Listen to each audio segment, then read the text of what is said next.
इलाहाबाद में डाकुओं का राज कायम, पुलिस और सिक्योरिटी अदारे ख्वाब सरगोश में मसरूफ। मास्टर इलेक्ट्रॉनिक्स में तपालपुर रोड पर दोपहर 3 बजे के करीब डकैती की वारदात हुई।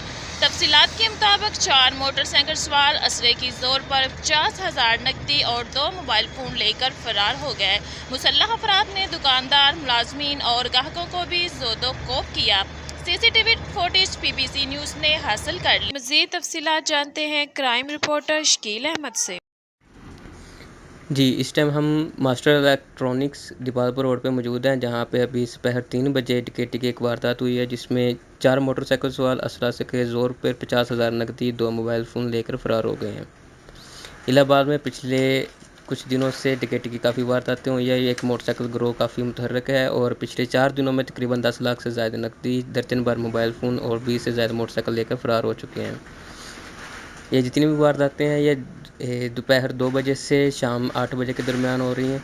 पूरे शहर में सीसीटीवी की भरमार के बावजूद पुलिस इनको पकड़ने में नाकाम है। इलाहाबाद की ताजर बरादरी का कहना है कि अगर ऐसा ही चलता रहा तो इलाहाबाद का हर ताजर अपनी इन्वेस्टमेंट को दीगर शहरों में ट्रांसफ़र करने पर तवज्जो देगा।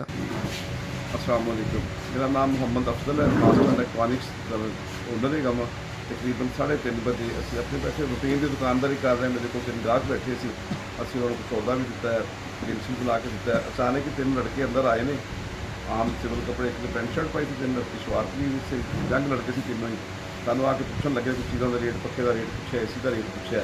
बस एक दो चीज़ों का रेट पूछ के नाल ही उन्होंने 4 लड़के 2 125 मोटरसाइकिलों पर आए ने, 4 ने पिस्टल कट के लोड कर लिया ने। नाल ही उन्होंने सानू कही एक साइड पर हो जाओ। उन्हें आके मेरे काउंटर वाली साइड पर आके मेरा काउंटर जो कैश वाला गला है सी उन्होंने खोलिया। वो तकरीबन 40 तो 45 हज़ार रुपया मेरा पिया सी लै गए, मेरा मोबाइल लै गए, और मेरे मुलाजमान भी जद्दोकोब किया। मेरे जो गाहक से उन्होंने भी जद्दोकोब किया। साढ़े गाहक जो उन्होंने को एक को मोबाइल लै गए, एक बंदे को 5,000 रुपया, एक को 2700 रुपया, एक को 3,000 रुपया लैके बस वो असला लैन आते हुए एक को वापस चले गए। ये पीटीओ कसूर और SHO थाना इलाहाबाद के साड़ी समाज के साथ ज्यादती हुई, शहर से बहुत ज़्यादा वारदात हुई ने, इन्होंने कंट्रोल किया जाए।